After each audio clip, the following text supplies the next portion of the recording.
everyone, my name is Janet. I am working through the King James's Bible. Today I'm in the book of Joshua, going through chapters 14, 15 and 16 today.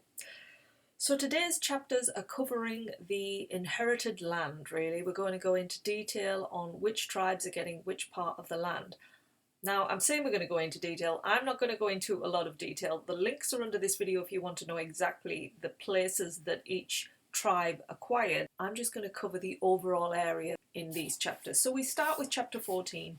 And this is the Canaan land that is given to the Israelites in lots by Moses. He laid this all down.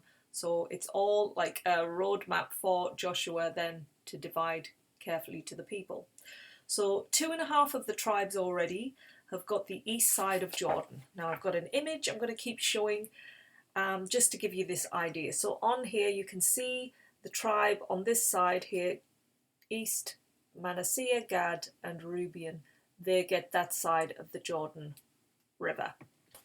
Now the Levi tribe, remember, they don't get any inheritance because they inherit God. However, some of the tribes have to give the Levites some towns to live in and some of the land for their livestock. So God will have appointed that, and they kind of are sprinkled around depending on how much land each tribe has got as how much they are to give to the Levites. So that's all worked out accordingly. So we go into the details of Caleb, who is the leader of the Judah tribe. Now remember, he is the one that was one of the first spies that Moses sent out. The 12 of the tribes had a leader each, and they all were sent out to Canaan, to the area of Kadesh Barnea, to find out what was going on over there and what they were up against. And they all came back, 12 tribe leaders. 10 of them were just in fear. They thought, oh, well, there's no way we're going to be able to beat these people. There's giants among them. They're going to, we're just going to lose. And it made all the people fearful. Whereas Caleb was one of the leaders who had faith that, no, we can do this. I believe we've got God on our side. We can beat them. And because of that, he is still with the Israelites today. So he's been given land promised by Moses. And he was 40 years old at the time when he went out to spy for Moses, whereas now he's saying to Joshua, look, I'm 85 and I'm still as strong as I was when I was 40. And he asked Joshua if he will give him the promised land, that is the hill country that God had promised to him. And Joshua blesses him and he gave him the land of Hebron. So that is where the chapter closes. So in chapter 15, we go more into covering more of the land that the Judah tribe are going to get. So there's a lot of areas covered, which I'm not going to detail here. I will show you again on the map that I've got which areas those are. But in this chapter, Caleb drives out the Ammonites. So there's still some land they had to conquer. And he offers his daughter for marriage to any man who can acquire the city of Kirjath-Sepher. And the man who gets the job done is Othniel, and he gets to marry Achsah, which is Caleb's daughter. She then asks her father, Caleb, can we have a spring and also the south land? So she's asking for that as her inheritance, really, from her father.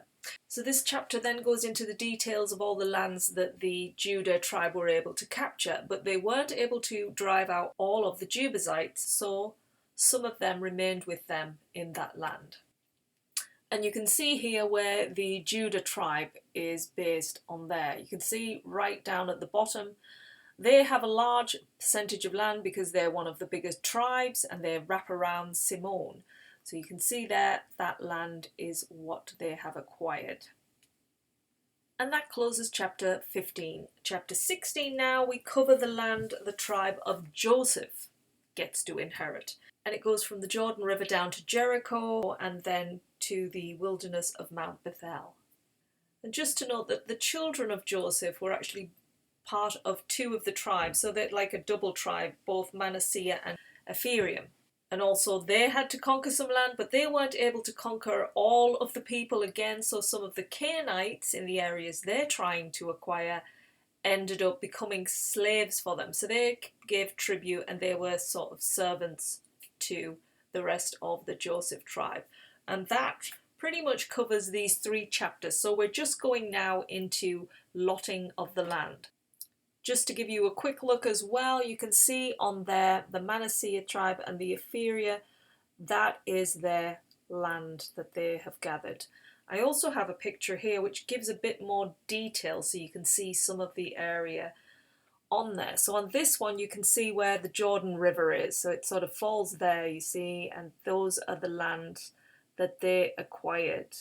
You can see the different places, and also the Judah tribe there, just to give you details on the areas they now inherit as their own. You see that clearly. I'm moving around a bit. So that's what we've covered today. We've covered those areas of land, and tomorrow there will be more lots to cover.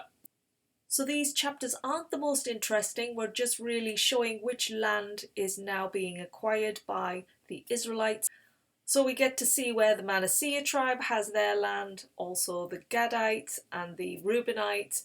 We see the Judah tribe and Joseph's tribe. So we've covered those already, and we'll move into more details with the other tribes tomorrow. So thank you for being here, and we'll see you again soon. See you then. Bye.